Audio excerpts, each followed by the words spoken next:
अपनी पलकों को बिछा दो, अपनी पलकों को मेरे गुरुदेव आएंगे। सजा दो घर को दुल्हन सा मेरे सरकार आएंगे।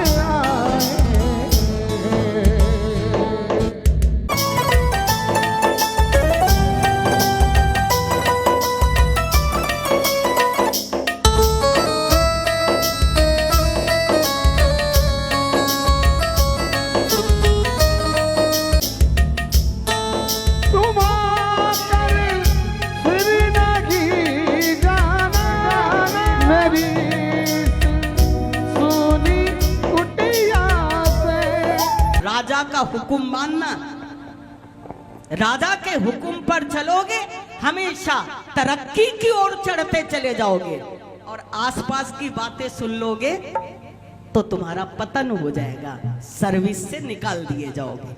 इसलिए हमेशा मुझसे कहा तो मैं भी बहुत खुश हुई कि नहीं ठीक है, लेकिन फिर भी कभी कभी ऐसा दिल करता है, मिल भी जाते हैं। रिश्ता पुराना है और रहेगा, खत्म भी नहीं होना है। अभी मैंने एक दिन सपने में देखा लालवानी जी आए हैं और मैं इनसे कह रही हूं मुझे कुछ दान दे दीजिए।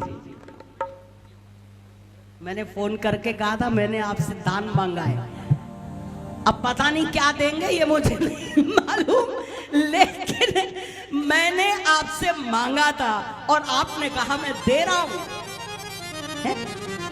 तो पता नहीं कौन से संबंध हैं, कौन से रिश्ते हैं, यही प्रार्थना है। जोरदार तालियां बजा करके हमारे लालवानी साहब जी का स्वागत करेंगे, हृदय से इनका सम्मान करेंगे।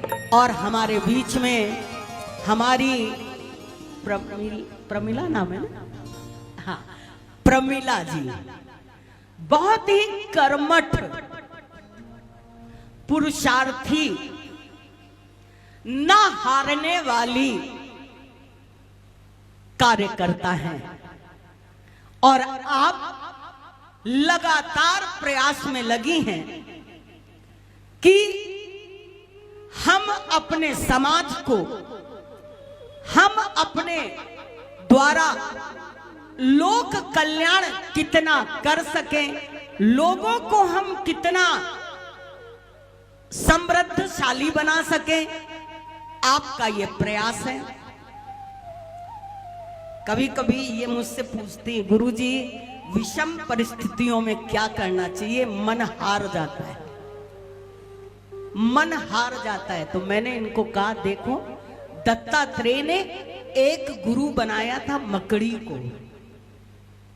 मकड़ी कई बार ऊपर चढ़ रही थी फिर गिर रही थी, चढ़ रही थी फिर गिर रही थी, फिर गिर रही थी, अंततः वो ऊपर चढ़ गई। जीवन में हम लोग कई बार गिरते हैं, लेकिन गिरने का अर्थ ये नहीं है कि हम अपने पुरुषार्थ को छोड़ दें, हम अपने प्रयास को छोड़ दें, हम अपने कर्म को छोड़ दें। नहीं, हम लोग बार बार प्रयास करेंगे, सफलता की कुंजी हमारे हाथ जरूर लगेगी। इसलिए हारिए ना हिम्मत और विसारिए ना राम। आज राम मंदिर हमारा कहां बन गया है? बोलो अयोध्या नाथ की, सियावर रामचंद्र भगवान की। लड़ते लड़ते लड़ते लड़ते लाल कृष्ण आडवाणी बूढ़े हो गए, 90 साल के। बड़े बड़े नेता कईयों ने अपनी कुर्बानी कर दी, जान से खत्म हो गए। एजेंडा जब भी ये आता था चुनाव, तो लोग कहते थे अरे इनके पास 2-3 मुद्दा हैं, एक राम मंदिर, एक 370 धारा, लेकिन ऐसा सफाया किया कि अब कोई मुद्दा बाकी ही नहीं रखा। और बड़ी शांति से ऐसा लग रहा था कि जब ये सारे बड़े विकराल मुद्दे हैं भारतवर्ष के, इन पर जब कोई एक्शन होगा तो बहुत बड़ा विप्लव होगा, संघर्ष होगा, लड़ाई होगी, झगड़ा होगा। लेकिन जो व्यक्ति विवेक से काम करता है वो शांति से काम करता है। ये विवेक है। बुद्धि तो सबके पास है, बुद्धि सबके पास होती है, विवेक सबके पास नहीं होता है। अस विवेक जब दे ही विधाता, ये विधाता किसी किसी को ऐसा सद विवेक देता है जो एक सही निर्णय लेकर के और देश का कल्याण कर देता है, विश्व का कल्याण कर देता है। इसलिए हारिए नहीं। आज कल मुझसे कोई कह रहा था आपकी उम्र तो अभी 49 होगी, 49 आप होंगी। हमने कहा नहीं 57। अरे नहीं, फालतू की बात नहीं किया करिए, है ना। अरे आप ऐसे कैसे होंगी? लेकिन बचपन से हर संघर्ष को, हर चीज को देखते, अनुभव करते, संघर्ष अनुभव को और बढ़ा देता है, ज्ञान को और बढ़ा देता है, ताकत को और बढ़ा देता है, कमजोर नहीं करता। जो संघर्ष से कमजोर हो जाता है वो कभी आगे नहीं बढ़ सकेगा। संघर्ष से जो बलवान होता है वही आगे बढ़ सकेगा। हर लड़ाई आपको और बलवान बनाती है। इसलिए आज हम सब इंदौर के वासी, अभी मैं ऊपर जब नीचे आने के लिए तैयार हो रही थी तो मुझे याद आया 80 का जन्मदिन झूलेलाल मंदिर में, छत्री बाग में झूलेलाल साईं के मंदिर में मेरा पहला जन्मदिन मनाया गया था।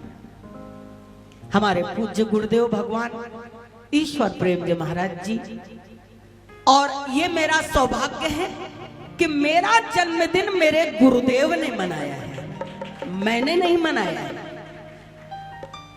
उन्होंने ही मनाया है।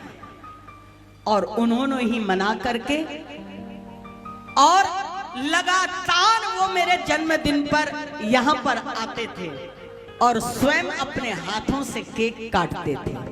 ऐसा सौभाग्य किताबों में, पुराणों में, वेदों में किसी शिष्य का भी ऐसा सौभाग्य नहीं होगा कि गुरु उसका जन्मदिन मनाए।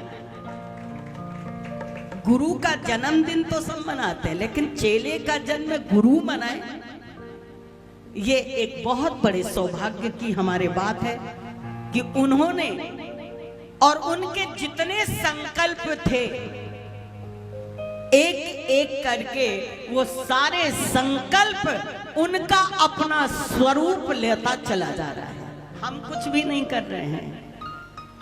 आप विश्वास करेंगे, हम तो बहुत आनंद से सोते हैं, और जब सोते हैं तो मुझे ये नहीं मालूम रहता है मैं इंदौर में हूं कि बंबई में हूं कि अहमदाबाद में हूं, मस्त कहां हूं। सारा ठेका जब उसने ले लिया है तो हमें किस बात की चिंता। कई बार हम जब सोते थे तो महाराज जी कहते थे इसका घोड़ा बिक गया, सौदा हो गया इसका घोड़ा बिक गया, सौदा हो गया, अब इसको कोई चिंता नहीं है ना। तो ये मेरे सद्गुरु का आशीर्वाद है, मेरे प्रभु का आशीर्वाद है।